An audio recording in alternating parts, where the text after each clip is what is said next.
Hey, as you can see behind me, I have a Toyota Prius Prime. We are here at the Mama event up at Road America, and I'm gonna take this out and drive it out on the street, get a little video, and I'm gonna show you guys about this car right now and tell you some more information about it. So what we have is the brand new 2023 Toyota Prius Prime, and this is the XSE. That is a plug-in hybrid. It's 2.0 liter, 4-cylinder with an electric hybrid motor, has an electronic CVT transmission. It is front-wheel drive. It has a 13.6 kilowatt-hour battery that gives you 39 miles of electric range before engaging the combustion engine. Now this is rated at 50 miles per gallon in the city, 47 miles per gallon on the highway. Base price, we're looking at around $35,600, and this one that we are driving, it comes in at $38,000. It's pretty nice inside. There's actually a decent amount of room. Very nice, comfortable seats that are red trimmed leather seats. And you can see this nice red, actually a maroonish color going across the dash. Infotainment screen right there. And door pockets. You know, of course, you got enough room for bottles there. Getting in the back, you can see there's actually plenty of room back here. It looks like it's small, but it's a lot bigger than what you think it is. These are 19-inch wheels. That's really cool design. I really like that. Come around here. Right here on this side is your charge port right there. And come around to the other side. And of course, the other side is your gas, but you must have to pop that one from the inside. Of course, you got in the back, we've got a hatch back here, which is not powered. Just so you're aware, there's the space in there. It's not a whole lot of space, but I guess a decent amount. It's about 2 feet deep, maybe 2.5 feet deep. Looks like about maybe 3.5, 4 foot wide. So not a huge amount of room, but a decent enough. So that is the outside of it. It is, I think it is a huge, massive improvement over the previous Prius.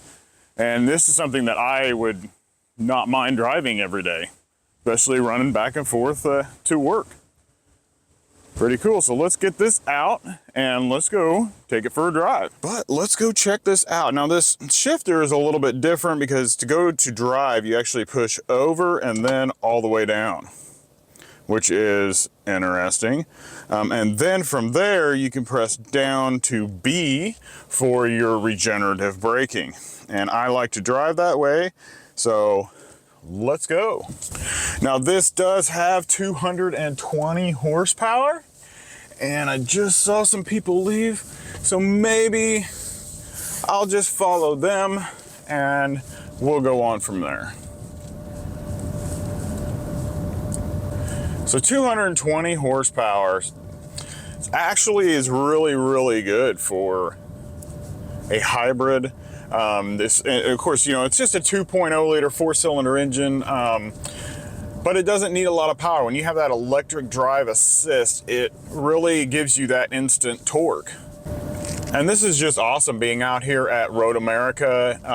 You know, they've got tons of vehicles out here. There's gonna be tons of videos coming. As many cars as I can drive, I'm gonna drive them, get some video, get some pictures, get some awesome things done with these cars, and then we'll have a good time. Regenerative braking is good. It's not like crazy by any means. It's not as aggressive, I think, as a pure EV, but definitely better than you know, just a regular combustion engine. We are headed out onto the highway.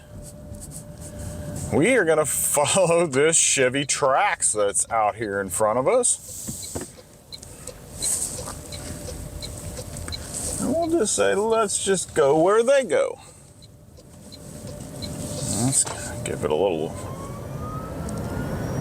Yeah, it's got good acceleration. It's real smooth. It's not jerky. It's not going to throw you into the back of your seat, but it's very, very smooth. And you can hear that electric whine. It just really winds up when you hit the accelerator.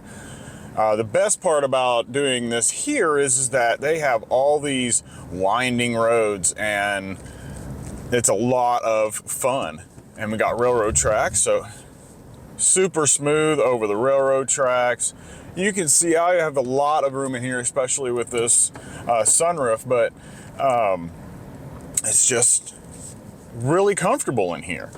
It is a little awkward that the driver's display is actually above the steering wheel, but for those people that like to drive with their steering wheel a little bit lower, it is excellent. And we'll get down here to this little straight part here, and we'll do a quick 0 to 60 right here. Hopefully you guys can see that on the display. Here we go. Well, it doesn't, I don't have the auto hold on, but here we go. It's floored, and 35, 40, 45, 50, and 60. So I believe that it's 0 to 60, and I think around 8 to 9 seconds, somewhere in that range. We'll try to take a look at that and see what we come up with. The infotainment screen looks great. It's got a really wide screen look to it, a little bit more than what you normally would see. And I don't know right now if I think that's a great thing or not, but let's see what kind of functions we've got. You got your energy flow. We got some curvy roads here.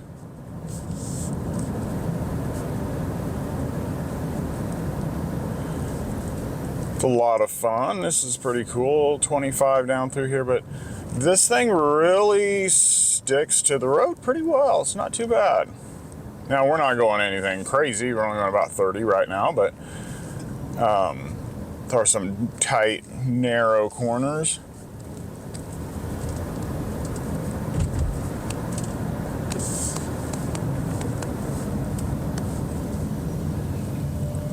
I am still an electric. I haven't even kicked in the gas engine yet, so that is pretty awesome. It says I've got 11.9 miles of electric battery left. So here you can see where the power consumption is actually coming from. You can see that the engine is not actually being used now. When I floor it, yep, we're still in battery mode. I'm gonna switch over to an EV mode, EV saver mode, I think.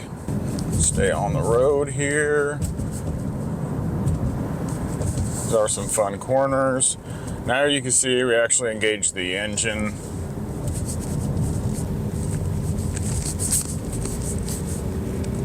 Now we got engine. Took a little bit to get up that hill.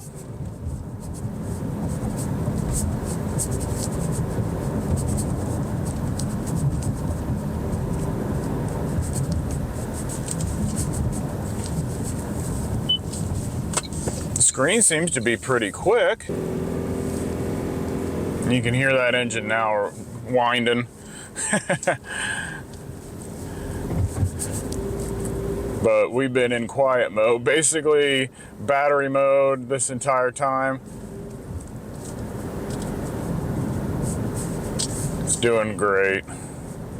I really like this. I think it's really comfortable. It's really nice to drive. There's not a whole lot of body lean. It does stick in the corners pretty well for what it is. It is a little bit lower and a little bit longer than the previous generation Priuses, and that probably aids in its ability to stick to the road.